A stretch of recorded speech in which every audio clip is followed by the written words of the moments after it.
Hindi nyo naiintindihan kado ko kayo kamahal. Bawat takbo ko para po sa inyo, hindi para sa akin. Anong ginawa nyo? Binas nyo na ako ng binas.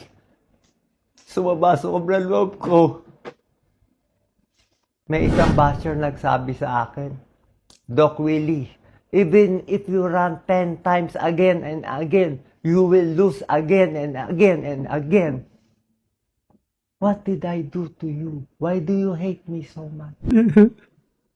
Sakit eh. Sakit ng bukol. I check my WBC. Sabi niya, paano ka nabuhay?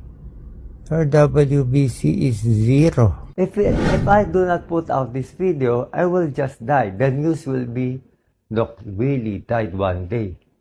He did not tell his followers. He lied to his followers. I owe it to the Philippines.